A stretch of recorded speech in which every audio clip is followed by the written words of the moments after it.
Hi all, welcome to the world of statistics.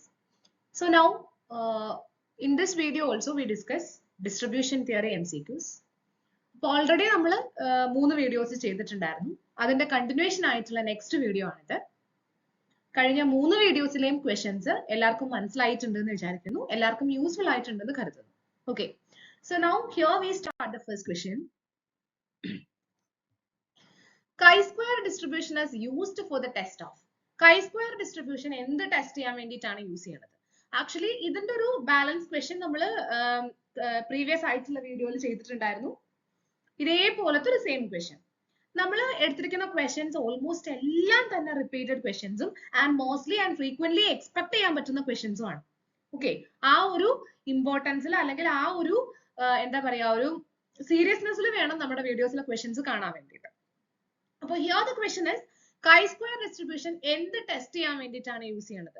First option goodness of it, second option hypothetical value of population variance, third option both A and B, neither A nor B. എന്താണ് answer വരിക? ഇത് already നമ്മൾ last upload ചെയ്ത വീഡിയോയിൽ നമ്മൾ last പറഞ്ഞു നിർത്തിയ ഒരു കാര്യം കൂടെ ആയിരുന്നത്. നമ്മൾ എപ്പോഴും പറയാറുണ്ട്, അതായത് സ്റ്റാറ്റിസ്റ്റിക്സ് അത്യാവശ്യം പഠിക്കുന്ന എവറി സ്റ്റുഡന്റ് പഠിച്ചു വെക്കുന്ന ഒരു കാര്യമാണ് goodness of it, homogeneity of attributes, independency of attributes എന്ന് പറഞ്ഞിട്ട് ഒരു 3 എണ്ണം നമ്മൾ വളരെ ഇമ്പോർട്ടന്റ് ആയിട്ട് പഠിച്ചു വെക്കുന്നതാണ്. ഓക്കെ, അപ്പൊ നമുക്ക് ഇതിൽ നിന്ന് തന്നെ മനസ്സിലായി, ഇപ്പൊ പറഞ്ഞ ഈ ഒരു സെന്റൻസിൽ തന്നെ മനസ്സിലായി goodness of it is A correct choice അല്ലെ. chi-square നമ്മൾ യൂസ് ചെയ്യുന്നുണ്ട്. then hypothetical value of a population variance, അതായത് sigma square equal to sigma naught square. Sigma സ്ക്വയറിന്റെ വാല്യൂ പോപ്പുലേഷൻ വേരിയൻസിന്റെ വാല്യൂ ഒരു പെർട്ടിക്കുലർ വാല്യൂ ആണോ എന്ന് നോക്കാൻ വേണ്ടിയിട്ട് നമുക്ക് chi-square യൂസ് ചെയ്യാം. that also correct. ഇത് ഞാൻ കഴിഞ്ഞ ക്ലാസ്സിൽ പറഞ്ഞ പോലെ തന്നെ നമ്മുടെ ലാസ്റ്റ് വീഡിയോ അപ്ലോഡ് ചെയ്തപ്പോൾ അതില് വീഡിയോയുടെ എൻഡിലായിട്ട് ടെസ്റ്റിംഗിന്റെ പ്ലേലിസ്റ്റ് ഞാൻ ആഡ് ചെയ്തിട്ടുണ്ട്. അതുപോലെ ഡ്യൂറിംഗ് ദ വീഡിയോയുടെ ഇടയിലായിട്ട് നമ്മൾ ഡിസ്ട്രിബ്യൂഷന്റെ പ്ലേലിസ്റ്റും ആഡ് ചെയ്തിട്ടുണ്ട്. അപ്പൊ ഇതുവരെ കണ്ടിട്ടില്ലാത്ത ആൾക്കാർ അതൊന്ന് കണ്ടോളൂ. പോയിന്റ് ബൈ പോയിന്റ് ആയിട്ട് വളരെ ഇമ്പോർട്ടന്റ് ആയിട്ടുള്ള കാര്യങ്ങൾ നമ്മൾ അതിൽ നോട്ട് ചെയ്തിട്ടുണ്ട്. Okay, so now here the answer is option C, both A and B. both A and B. Okay, le.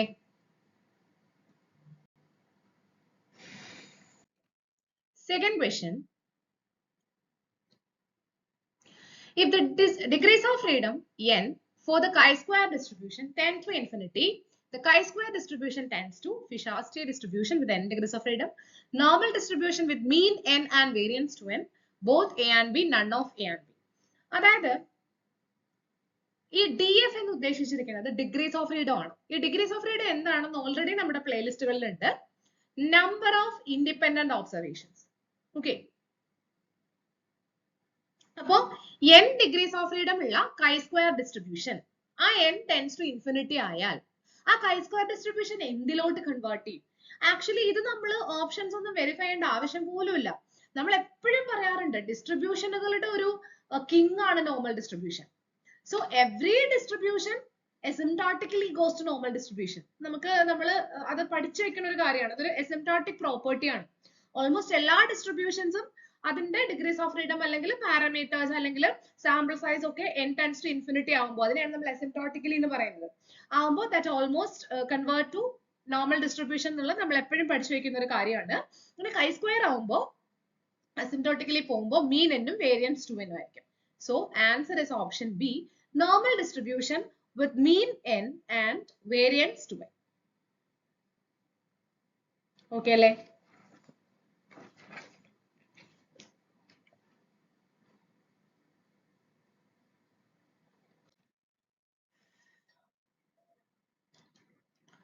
Third question, the reciprocal property of f v1 v2. അപ്പൊ ഈ ഒരു ക്വസ്റ്റ്യൻ പേപ്പറിൽ അതിന്റെ പാരാമീറ്റേഴ്സ് v1 v2 എന്ന് പറഞ്ഞിട്ടുണ്ടെന്നേ ഉള്ളൂ. നമ്മൾ n1 n2 എന്നല്ലേ പഠിച്ചേക്കണേ. നമ്മൾ മനസ്സിൽ ക്വസ്റ്റ്യൻ വായിക്കുമ്പോൾ നമ്മുടെ മനസ്സിൽ n1 n2 എന്ന് കണ്ടാൽ മതി. f n1 n2 distribution can be expressed as, അതായത് ഇവരിപ്പോ പറഞ്ഞിരിക്കുന്നത് നമ്മുടെ സ്നെഡക്കേഴ്സ് എഫ് ഡിസ്ട്രിബ്യൂഷന്റെ റെസിപ്രോക്കൽ പ്രോപ്പർട്ടി ആണ്. അതായത് നമുക്കറിയാം എഫ് എന്ന് പറഞ്ഞാൽ എന്താ, x by m y y by n. That follows f distribution with m n degrees of freedom. ഞാൻ for എന്താ പറയാ for reason is ഞാൻ m n യൂസ് ചെയ്യാണ്. V1 V2 ആണ് ക്വസ്റ്റനിലുള്ളത്. Parameters can be any symbol. ഈ parameter എന്ന് പറയുന്നത് ഒരു അൺനോൺ ക്വാണ്ടിറ്റിയെ റെപ്രസെന്റ് ചെയ്യുന്നതാണ്. അത് ഇന്നതാവണം, ഇന്ന ഇതുകൊണ്ട് മാത്രമേ അതിനെ റെപ്രസെന്റ് ചെയ്യാൻ പാടുള്ളൂ എന്നൊന്നുമില്ല. ഓക്കെ, അപ്പൊ നമ്മൾ MN അതിപ്പോ അങ്ങനെ പഠിക്കുമ്പോൾ ഒരു ഗുണം എന്താന്ന് വെച്ച് കഴിഞ്ഞാൽ എങ്ങനെ ക്വസ്റ്റ്യൻ പേപ്പറിൽ കണ്ടാലും നമുക്ക് ബുദ്ധിമുട്ടില്ല.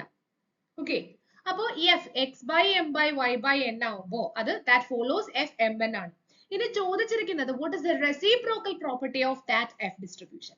റെസിപ്രോക്കൽ ക്യാരക്ടർ എന്ന് പറയുമ്പോൾ that is 1 by f, that's equal to 1 by x by m by y by n. That is y by n by x by m. അപ്പോ x by m by y by n ആയിരുന്നപ്പോ f distribution with ന്യൂമറേറ്ററിന്റെ parameter I mean degrees of freedom, ഡിനോമിനേറ്ററിന്റെ degrees of freedom. അപ്പൊ തിരിച്ചു വരുമ്പോ എന്ത് വരും? f n m. അവിടെ v1 v2 ആക്കി ഒന്ന് നോക്കിയേ. f v1 v2 ആണെങ്കിൽ 1 by f എന്തായിരിക്കും? f v2 v1. ശരിയല്ലേ? ആൻസർ എന്ത് വരും? അപ്പൊ നമുക്ക് സംഭവം മനസ്സിലായി. 1 by f റെസിപ്രോക്കൽ ക്യാരക്ടർ എന്ന് പറയുന്നത് f v2 v1 ആണ്. So obviously option A correct ആണ്. അപ്പൊ ഈ ഓപ്ഷൻ ബി എന്താ പറഞ്ഞിരിക്കുന്നത്? അത് വെരിഫൈ ചെയ്ത് നോക്കിയാലല്ലേ മനസ്സിലാവുള്ളൂ. f v1 v2 greater than or equal to z is equal to f v2 v1 less than or equal to 1 by c. Correct അല്ലേ?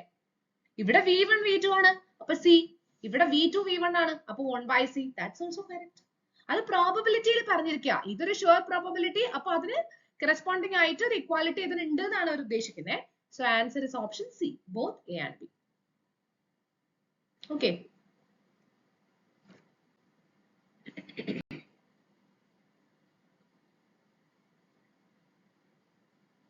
Okay അല്ലേ?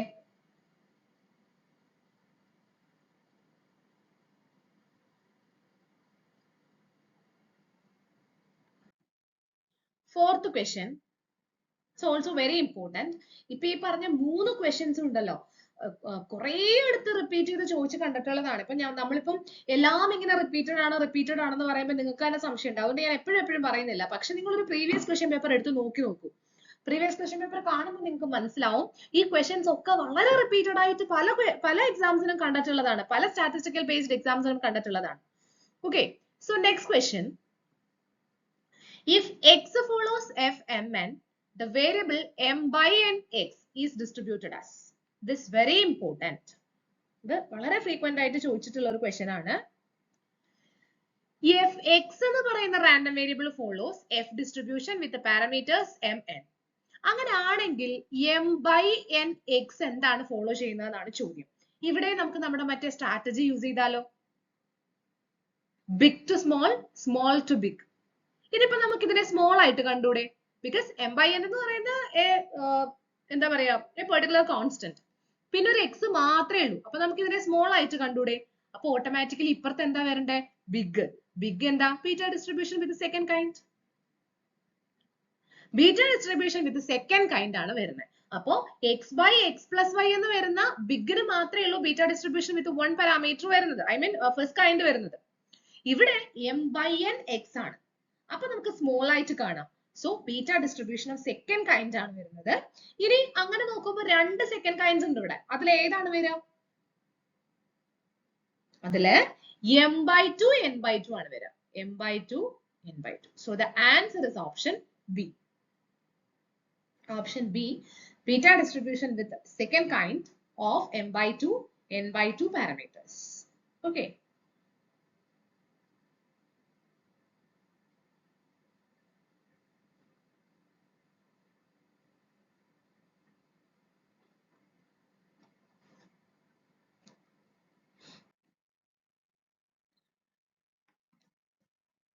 Next question. If x follows fmn, similar to fourth question, then the variable nx by n plus mx follows the distribution. അതായത് ഇവിടെ x follow ചെയ്യുന്നത് f distribution വിത്ത് parameters mn ആണ്. അങ്ങനെയാണെങ്കിൽ nx by n plus mx എന്താണ് follow ചെയ്യുന്നത്? ഇതിനെ നമുക്കൊരു big ആയിട്ട് കണ്ടൂടെ? കുറെ ടേംസ് ഉണ്ടല്ലോ ഇവിടെ. അങ്ങനെയാണെങ്കിൽ ഓട്ടോമാറ്റിക്കലി ഇത് എന്തായിരിക്കും ഫോളോ ചെയ്യുന്നത്? സ്മോൾ ആയിരിക്കും ഫോളോ ചെയ്യുന്നത്. That means beta distribution with first kind. കണ്ടോ, ഇത് നമുക്ക് ഒരുവിധം എല്ലായിടത്തും അപ്ലൈ ചെയ്യാൻ പറ്റും. എന്ന് വെച്ചിട്ട് ഇതൊരു സ്റ്റാറ്റിസ്റ്റിക്കൽ മെത്തേഡ് ആയിട്ടൊന്നും കാണരുത്. ഞാൻ അതായത് സ്റ്റാർട്ടർ ബേസ് ഇല്ലാത്ത ആൾക്കാർക്ക് വേണ്ടിയിട്ട് വളരെ ചുരുക്കം സ്ഥലത്ത് അപ്ലൈ ചെയ്യാൻ പറ്റുന്ന, അതായത് നമ്മൾ പറയുന്ന ക്വസ്റ്റ്യൻസിൽ മാത്രം അപ്ലൈ ചെയ്യാൻ പറ്റുന്ന ഒരു ട്രിക്കാണ് പറയുന്നത് കേട്ടോ. അപ്പൊ nx by n plus mx, അപ്പൊ അതിനെ നമുക്കൊരു വലിയ ആളായിട്ട് കാണും. അങ്ങനെയാണെങ്കിൽ ഓട്ടോമാറ്റിക്കലി അത് എന്തായിരിക്കും ഫോളോ ചെയ്യുന്നത്? Beta distribution with first kind ആയിരിക്കും. ഇനി ആ പാരാമീറ്റർ എന്താണെന്നും കൂടെ അറിഞ്ഞാൽ മതി നമുക്ക്. നേരത്തെ പറഞ്ഞ പോലെ എഫിന്റെ കേസിലെല്ലാം m/2 n/2 ആണ് വരിക. So the answer is option C, beta distribution of first kind with parameters m/2 n/2.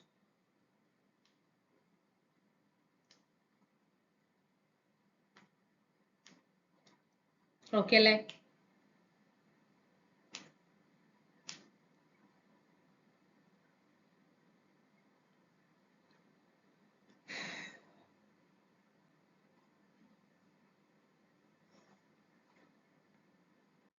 Next question. The relation between students T and F distribution. T distributionും നമ്മൾ പഠിച്ചിട്ടുള്ള T distributionും F distributionും തമ്മിലുള്ള റിലേഷൻ എന്താണെന്നാണ് ചോദ്യം.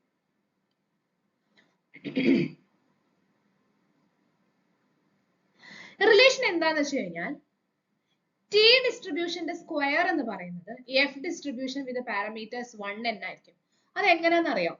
നമ്മുടെ T statistic എന്താ? ഒന്ന് ആലോചിച്ച് നോക്കിയേ. നമ്മുടെ T സ്റ്റാറ്റിസ്റ്റിക് എന്താ? x/y root y by n എന്ന് വെച്ചാൽ x ഒരു സ്റ്റാൻഡേർഡ് നോർമൽ വേരിയബിളും y ഒരു chi square variable with n degrees of freedom ആണെങ്കിൽ x/root y by n ആണ് നമ്മുടെ T സ്റ്റാറ്റിസ്റ്റിക്. നമുക്ക് അറിയേണ്ടത് എഫും ടിയും തമ്മിലുള്ള റിലേഷൻഷിപ്പ് ആണ്. നമ്മൾ ഓപ്ഷൻസിലോട്ട് നോക്കിയപ്പോൾ എല്ലായിടത്തും ഒരു സ്ക്വയർ ഉണ്ട് അല്ലെ? അങ്ങനെയാണെങ്കിൽ നമുക്ക് സ്ക്വയർ ചെയ്ത് നോക്കാം ടി. അപ്പൊ റിലേഷൻ അറിയാൻ പറ്റില്ല, ബിക്കോസ് സ്ക്വയർഡ് ആയിട്ടുള്ള റിലേഷൻ മാത്രമേ ഇവിടെ തന്നിട്ടുള്ളൂ. അപ്പൊ ഞാൻ ടി സ്ക്വയർ ചെയ്ത് നോക്കി. T square is equal to X square by root അങ്ങ് പോവല്ലോ y by n. X standard normal ആണ്, എക്സ് ഫോളോ സ്റ്റാൻഡേർഡ് നോർമൽ ആണ്. അപ്പൊ എക്സ് സ്ക്വയർ എന്താ? അത് നമ്മള് തേർഡ് പാർട്ട് വീഡിയോ അപ്ലോഡ് ചെയ്തിട്ടുണ്ട്. അതിൽ നമ്മൾ പറയുന്നുണ്ട് എക്സ് സ്റ്റാൻഡേർഡ് നോർമൽ ആണെങ്കിൽ സ്റ്റാൻഡേർഡ് നോർമലിന്റെ സ്ക്വയർ എപ്പോഴും chi square distribution with 1 degrees of freedom ആയിരിക്കും. എന്ന് പറഞ്ഞാൽ ഇത് chi square with 1 degrees of freedom. വൈയോ? വൈ ഓൾറെഡി നമ്മൾ പറഞ്ഞു chi square with n degrees of freedom. That means now t square is the ratio of 2 chi squared random variables. ശരിയല്ലേ? ഇപ്പൊ നമ്മുടെ കയ്യിലിരിക്കുന്ന ടി സ്ക്വയർ രണ്ട് chi squared വേരിയബിൾസിന്റെ ratio ആണ്. രണ്ട് chi squared random വേരിയബിൾസിന്റെ റേഷ്യോ എന്താ? എഫ് വിത്ത് ന്യൂമറേറ്ററിലെ parameter or degrees of freedom, comma ഡിനോമിനേറ്ററിൽ ഡിഗ്രീസ് ഓഫ് ഫ്രീഡം. ന്യൂമറേറ്ററിൽ 1 ഉള്ളൂ, കാര്യം ഒരു സ്റ്റാൻഡേർഡ് നോർമലിന്റെ സ്ക്വയർ അല്ലേ ഉള്ളൂ. അപ്പൊ 1 degrees of freedom. So the answer is option A ശരിയാണ്. അതൊന്ന് തിരിച്ചു പറഞ്ഞിരിക്കുക ഓപ്ഷൻ സി. അപ്പോ എയും സിയും ശരിയാണ്. ഇങ്ങനെയൊക്കെ അബദ്ധങ്ങളൊക്കെ ക്വസ്റ്റനിൽ വരാട്ടോ. അപ്പൊ ഒന്നുകിൽ ഇത് റിമൂവ് ചെയ്യും, അല്ലെങ്കിൽ ആൻസർ ചെയ്തവർക്ക് രണ്ടും എന്തൊക്കെ അടുത്തവർക്ക് മാർക്ക് കൊടുക്കാം എന്നൊക്കെ വരും. അപ്പൊ ഒന്ന് സൂക്ഷിച്ച് നോക്കിയേക്കണം ഓപ്ഷൻസ് ഒക്കെ കേട്ടോ. അതും നമ്മുടെ ഒരു ബാധ്യതയാണ്. അപ്പൊ ഇവിടെ ടി സ്ക്വയർ അതങ്ങ് ബൈ ഹാർട്ട് ചെയ്ത് വെച്ചു. ഇത് വളരെ ഇമ്പോർട്ടന്റ് ആണ്, ചോദിക്കാൻ ഒരു 99% ചാൻസ് ഉള്ള ഒരു ക്വസ്റ്റൻ ആണ്. ടിയുടെ സ്ക്വയർ ആണ് F distribution.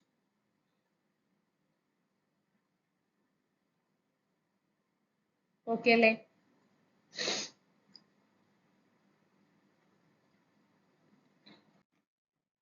Seventh question. F distribution is applied for. F distribution എന്തിനാണ് അപ്ലൈ ചെയ്യുന്നത്, അല്ലെങ്കിൽ F distribution എവിടെയാണ് അപ്ലൈ ചെയ്യുന്നത്? Testing the equality of two population variances. For testing the equality of two or more population means for testing the equality of several regression coefficients all the above. എന്താണ് answer വരുന്നത്? F ഡിസ്ട്രിബ്യൂഷന്റെ uses അല്ലെങ്കിൽ F distribution എന്തിനൊക്കെ ഉപയോഗിക്കാം, ഇതും നമ്മുടെ ടെസ്റ്റിംഗിന്റെ പ്ലേലിസ്റ്റിൽ പോയി നോക്കി കഴിഞ്ഞാൽ നിങ്ങൾക്ക് കാണാൻ പറ്റും ഇതിന്റെ ആൻസർ എന്തൊക്കെയാണെന്നുള്ളത്.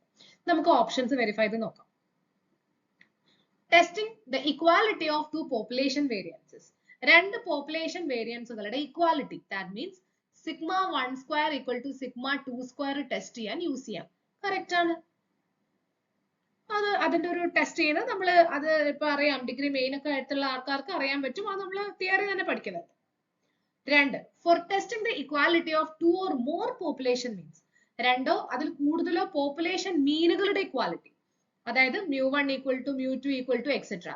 That is ANOVA. അതാണ് നമ്മുടെ ANOVA, analysis of variance. അപ്പൊ അതും ശരിയാണ്, നമ്മൾ ANOVAയിൽ പഠിക്കേണ്ടത്.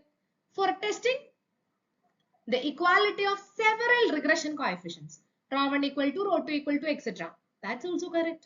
So all the above are answered. All the above.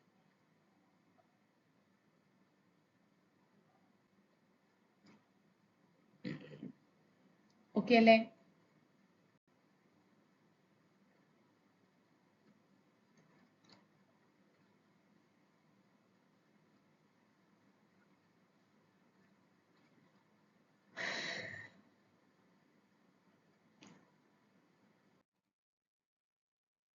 Eighth question. The distribution having the MGF 1 by 3 minus 2 e raised to t can be identified as. അതായത് ഒരു MGF തന്നിട്ടുണ്ട്, mx of t is equal to 1 by 3 minus 2 e raised to t. ഇങ്ങനെ കണ്ടാൽ മനസ്സിലാക്കാൻ ബുദ്ധിമുട്ടാണ് അല്ലെ? ഇങ്ങനെ കണ്ടാൽ ഇപ്പൊ നമുക്ക് പെട്ടെന്ന് തിരിച്ചറിയാൻ ബുദ്ധിമുട്ടാണ്. ഇതിനെ മനസ്സിലാവുന്ന പോലെ ഒന്ന് ആക്കിയെടുത്താലോ? എങ്ങനെ ആക്കിയെടുക്കാം? ഇതിനെ ഇവിടെ ഞാന് ഡിനോമിനേറ്ററില് അല്ലെങ്കിൽ മൊത്തത്തില് ഒരു 1 by 3 കോമൺ ആയിട്ട് എടുക്കുകയാണ്. ഓക്കെ, ഒരു 3 കോമൺ ആയിട്ട് എടുക്കുകയാണ്. സോ അപ്പൊ എങ്ങനെ എഴുതാം? 3 into 1 minus 2 by 3 raised to t. ശരിയല്ലേ? അതായത് ഒരു 1 by 3 ഇങ്ങോട്ട് മാറ്റി നിർത്തിയാൽ totally 1 by 1 minus 2 by 3 raised to t. ശരിയല്ലേ? ഇനി ആ 1 by 3 ഞാൻ അങ്ങ് മുകളിൽ കൊടുക്കുക. 1 by 3 divided by 1. അപ്പൊ 1 by 3 by 1 minus 2 by 3 raised to t. ഇനി ഒന്ന് ആലോചിച്ച് നോക്കിയേ, ഇതിനൊരു p by 1 minus q raised to t യുടെ ഫോം ഉണ്ടോന്ന്. അതായത് p ഒരു 1 by 3 ആയിട്ട് എടുത്താൽ q നെ ഒരു 2 by 3 ആയിട്ട് എടുത്താൽ ഈക്വൽ ടു 1 വരും. കറക്റ്റ് അല്ലേ? അപ്പോ 1 by 3 minus 2 e raised to t എന്ന് കിടന്ന MGF-ൽ നിന്ന് നമ്മളൊരു 3 കോമൺ ആയിട്ട് എടുത്തു, അതിനെ ഒരു 1 by 3 ആക്കി, അത് ന്യൂമറേറ്ററിൽ കൊണ്ടുപോയി ഒരു p by 1 minus q e raised to t എന്നുള്ള ഫോമിലാക്കി. അത് എന്തിന്റെ moment generating ഫംഗ്ഷനാ? p by 1 minus q e raised to t. p by 1 minus q e raised to t എന്തിന്റെ മൊമെന്റ് ജനറേറ്റിംഗ് ഫംഗ്ഷൻ ആണ്? Geometric distribution. ജോമെട്രിക് ഡിസ്ട്രിബ്യൂഷന്റെ MGF ആണ്. അതാണ് ഞാൻ പറഞ്ഞത്, ചില ക്വസ്റ്റ്യൻസിൽ തരുന്ന മൊമെന്റ് ജനറേറ്റിംഗ് ഫംഗ്ഷൻസ് ഒക്കെ കണ്ടാല് നമുക്ക് മനസ്സിലാവേ ഇല്ല അത് എന്തിന്റെ ആണെന്ന്. അതിനെ ആ ഒരു ഫോമിലേക്ക് ഒന്ന് ട്രാൻസ്ഫോം ചെയ്ത് കൊണ്ടുവന്നാൽ നമുക്ക് പെട്ടെന്ന് ഈസിലി ഐഡന്റിഫൈ ചെയ്യാൻ പറ്റും.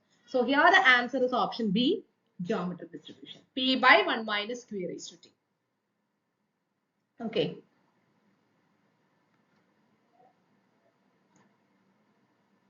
Okay അല്ലേ? 8th question.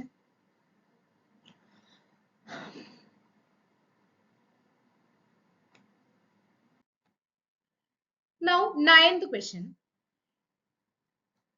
The given probability function f of x is equal to 1 by 2 the whole raised to x for x equal to 1, 2, 3 etc. represents Bernoulli distribution, Poisson distribution, geometric and all the above. എന്ത് വരും? Actually ഈ ഒരു question നിങ്ങൾക്ക് ഭയങ്കര familiar ആയിരിക്കും, because നമ്മൾ third part video upload ചെയ്ത സമയത്ത് അവിടെ 1 by 2 the whole raised to x എന്ന് പറഞ്ഞിട്ട് ഒരു ഡിസ്ട്രിബ്യൂഷന്റെ പേരും കൂടെ അതിനകത്ത് പറഞ്ഞിട്ട് ഇതിന്റെ മോഡ് കണ്ടുപിടിക്കാനുള്ള ഒരു ക്വസ്റ്റ്യൻ നമ്മൾ ഓൾറെഡി ഡിസ്കസ് ചെയ്തിട്ടുണ്ട്. അപ്പോ അവിടെ നമ്മൾ ഓൾറെഡി മെൻഷൻ ചെയ്തായിരുന്നു ഇത് എന്തിന്റെ ഫോമാന്നുള്ള നമ്മൾ മെൻഷൻ ചെയ്തായിരുന്നു അല്ലെ? അപ്പൊ നമ്മൾ അവിടെ തന്നെ ഓൾറെഡി ആ ഡിസ്ട്രിബ്യൂഷൻ ഏതാന്ന് പറഞ്ഞിട്ടുണ്ടായിരുന്നു. എന്നാലും ഞാൻ ഒന്നും കൂടെ പറയാം. 1 by 2 the whole raised to x എന്ന് പറയുമ്പോൾ അതിനെ ഇങ്ങനെ ഒന്ന് കണ്ടു നോക്കിയാലും മതി. 1 by 2 raised to x minus 1, x equal to 1, 2, 3 etc. അങ്ങനെ കണ്ടാലും മതി. രണ്ടാണെങ്കിലും it is geometric distribution. It is geometric distribution. Option C ആണ് ആൻസർ ആയിട്ട് വരുന്നത്, ജോമെട്രിക് ഡിസ്ട്രിബ്യൂഷൻ. ഓക്കെ ഓക്കെ അല്ലേ?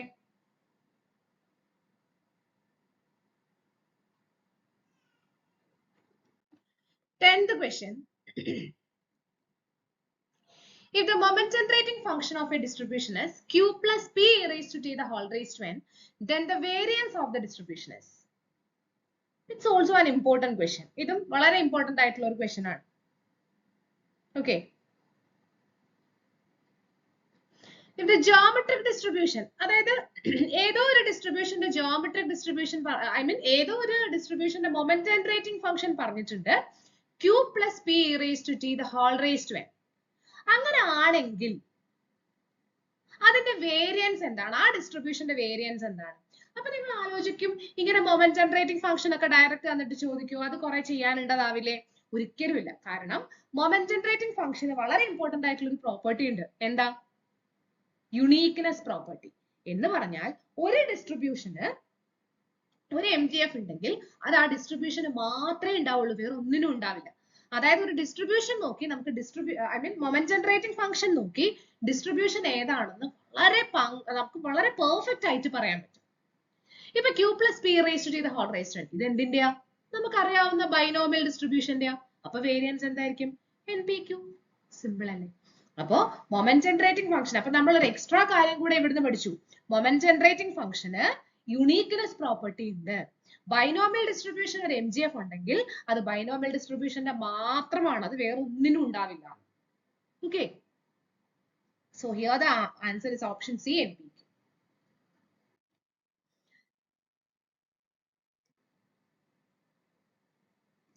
11th question. If a beta variate x follows beta distribution of first kind Mn, where m equal to 1 and n equal to 1, the mode lies at the point. Mode എന്താണ്? അതായത് if a beta variate x follows beta distribution of first kind Mn, അതായത് ഇവിടെ x follow ചെയ്യുന്ന beta distribution of first kind ആണ്, Mn ആണ്. ഇനി m equal to 1, n equal to 1 വന്നാൽ mode ഏത് പോയിന്റിലായിരിക്കും ഉണ്ടാവുക?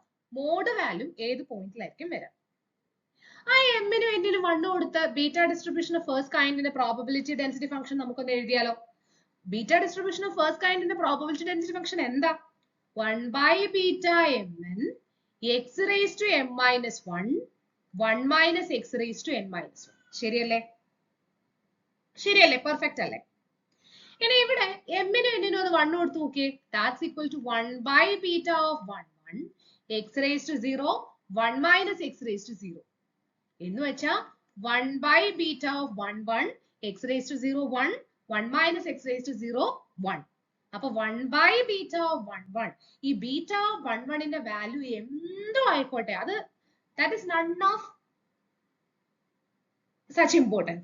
ഇവിടെ അത്ര ഇമ്പോർട്ടന്റ് ആയിട്ടുള്ള ഒരു കാര്യമേ അല്ല ബീറ്റ 1 1, ബിക്കോസ് ഇതൊരു കോൺസ്റ്റന്റ് ക്വാണ്ടിറ്റി ആണോ അത് മാത്രം നോക്കിയാൽ മതി. അപ്പൊ നമ്മളോട് ചോദിച്ചേക്കുന്നത് ബീറ്റ ഡിസ്ട്രിബ്യൂഷൻ ഓഫ് ഫസ്റ്റ് കൈൻഡില് എമ്മും എന്നും 1 ആയാൽ മോഡ് എന്തായിരിക്കും? ഓക്കെ, അപ്പൊ നമ്മൾ എന്ത് ചെയ്തു? എമ്മിനും എന്നിനും 1 കൊടുത്തു നോക്കി. അപ്പൊ നമുക്ക് എഫ് ഓഫ് എക്സ് അഥവാ പ്രോബബിലിറ്റി ഡെൻസിറ്റി ഫംഗ്ഷൻ ഒരു കോൺസ്റ്റന്റ് വാല്യൂ കിട്ടി. ഈ മോഡ് എന്ന് പറയുന്ന സാധനം എന്താ? മാക്സിമം ഫ്രീക്വൻസി അറ്റൈൻ ചെയ്യുന്ന പോയിന്റ്. മാക്സിമം ഫ്രീക്വൻസി അറ്റൈൻ ചെയ്യുന്ന പോയിന്റ്. ആ മാക്സിമം ഫ്രീക്വൻസി, അതായത് ഇതൊരു യൂണിഫോമിറ്റി മെയിൻറ്റെയിൻ ചെയ്യുന്നുണ്ട്. എമ്മും എന്നും 1 ആവുമ്പോൾ യൂണിഫോം ആവുന്നുണ്ട്. അതായത് എല്ലാ പോയിന്റിലും 1 by beta 1 1 ആണ്. അപ്പൊ അതിനൊരു പെർഫെക്റ്റ് മോഡ് ഇല്ല. So none of A and B. ഇത് ഒരുപാട് ആൾക്കാർ വീണ്ടും വീണ്ടും സംശയം ചോദിച്ചിട്ടുള്ള ഒരു ക്വസ്റ്റ്യൻ ആണ്. ഞാൻ ഒന്നും കൂടി പറഞ്ഞുതരാം.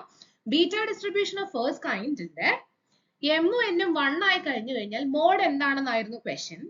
അപ്പൊ നമ്മൾ എമ്മിനും എന്നിനും 1 കൊടുത്തു നോക്കി. അപ്പൊ നമുക്ക് 1 by beta 1 1 എന്ന് വന്നു. അതായത് പ്രോബബിലിറ്റി ഡെൻസിറ്റി ഫംഗ്ഷന്റെ വാല്യൂ ഏത് പോയിന്റ് എക്സ് എടുത്താലും 1 by beta 1 1 ആണ്. എന്ന് വെച്ചാൽ ഒരു മാക്സിമം ഫ്രീക്വൻസി എന്ന് പറയാൻ നമുക്കില്ല. സോ മോഡ് എക്സിസ്റ്റ് ചെയ്യുന്നില്ല. So none of A and B. വളരെ സിമ്പിൾ ആണ്, എന്നാൽ കുറച്ച് കൺഫ്യൂസിംഗ് ആണ്. ഓക്കെ,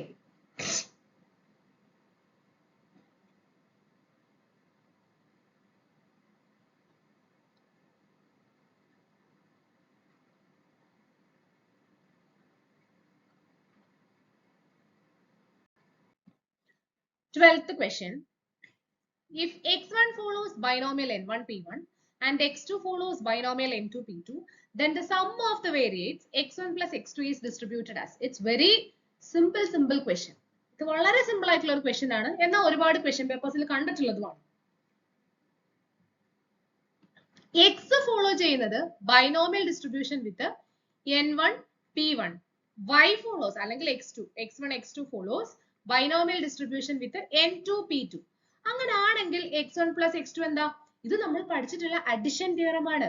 x1 x2 രണ്ടും സെയിം ഡിസ്ട്രിബ്യൂഷൻ ആണ്. അത് whatever binomial or Poisson or whatever എന്തായാലും x1 ഉം x2 ഉം ഒരേ ഡിസ്ട്രിബ്യൂഷൻ ഫോളോ ചെയ്യുന്ന രണ്ട് റാൻഡം വേരിയബിൾസ് ആണ്. And they are independent also. Then their sum follows the same binomial distribution. So the answer is option B, binomial distribution.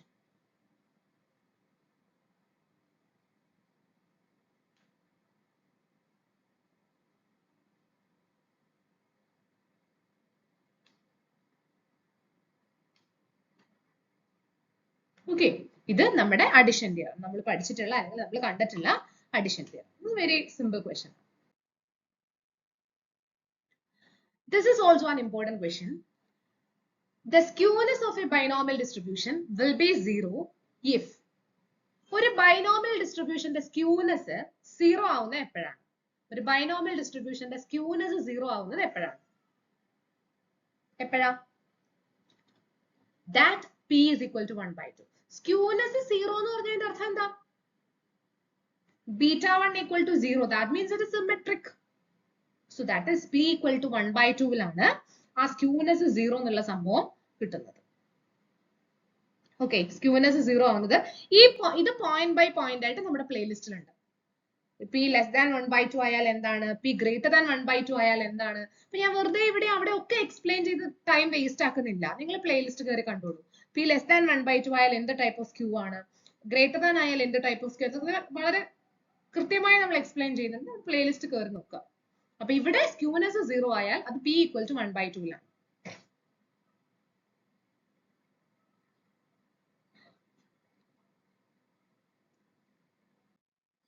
Fourteenth question. If for a normal distribution Q1 equal to 54.52, Q3 is equal to 78.86 and the median of the distribution is. It's very simple and frequently repeated question also. Q1 തന്നിട്ടുണ്ട് 54.52, Q3 തന്നിട്ടുണ്ട് 78.86. Then what is the median? ഈ മീഡിയന്റെ വേറൊരു പേരെന്താ? Q2. അപ്പൊ Q2 എന്താണെന്നാണ് ചോദ്യം.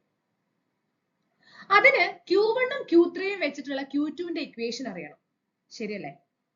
Q1 ഉം Q3 ഉം വെച്ചിട്ടുള്ള Q2ന്റെ ഇക്വേഷൻ എന്താ? Q2 is the central value. Q2 ഏറ്റവും സെൻട്രലിലുള്ള വാല്യൂ ആണ്. ഒരു മീഡിയൻ എന്ന് പറയുന്നത് മിഡിൽ ഒബ്സർവേഷൻ ആണ്. അപ്പൊ മിഡിൽ ഒബ്സർവേഷൻ കണ്ടുപിടിക്കാൻ രണ്ട് അറ്റത്തുള്ള വാല്യൂസ് തന്നിട്ടുണ്ടെങ്കിൽ ഒബ്വിയസ്ലി അത് എങ്ങനെയായിരിക്കും? It's very basic mathematics. Q1 plus Q3 by 2. അത് ബേസിക് മാത്തമാറ്റിക്സ് ആണ്. പ്രത്യേകിച്ച് നമ്മൾ സ്റ്റാറ്റിസ്റ്റിക്സ് ഒന്നും അവിടെ അപ്ലൈ ചെയ്തിട്ടില്ല. Q1 plus Q3 by 2. So 54 by 52 plus 78 by 86 by 2, that's equal to 66.69.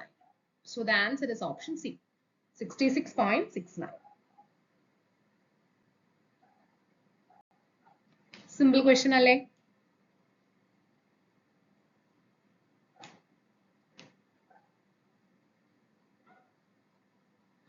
Now the last and final question. This is also a simple question.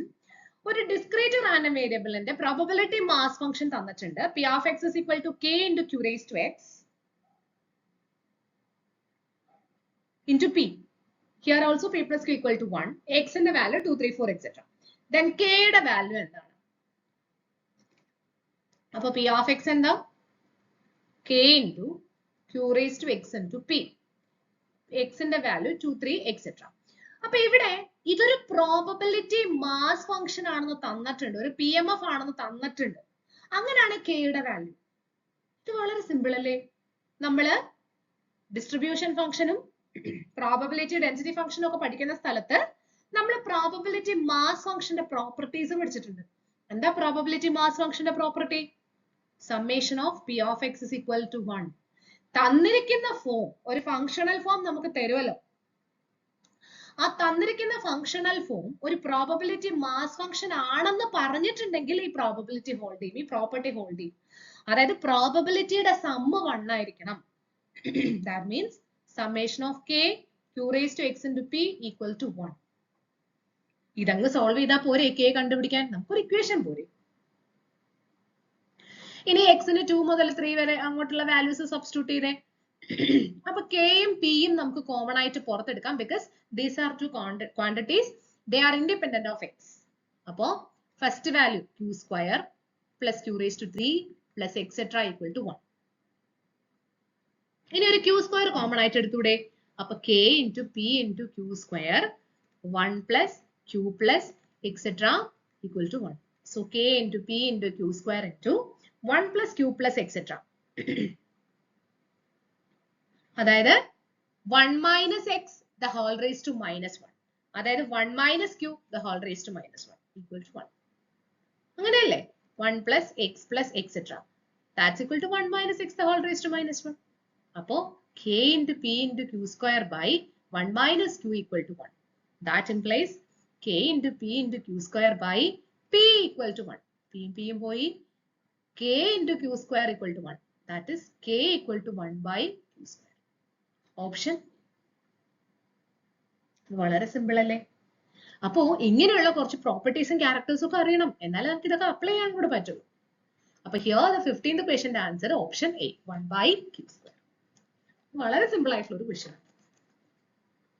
അപ്പൊ ഇത്രയും questions ആണ് നമ്മൾ ഇന്നത്തെ സെഷനിൽ വർക്ക്ഔട്ട് ചെയ്യാനായിട്ട് എടുത്തിട്ടുള്ളത്.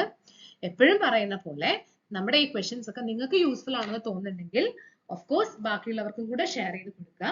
പിന്നെ കാണുന്നതിന് മുന്നേ ഒന്ന് സബ്സ്ക്രൈബ് ചെയ്യുക. അപ്പൊ വീണ്ടും നല്ല നല്ല ക്വസ്റ്റ്യൻസ് ഉള്ള വീഡിയോസ് നിങ്ങൾക്ക് അപ്ഡേറ്റഡ് ആയിട്ട് കിട്ടും.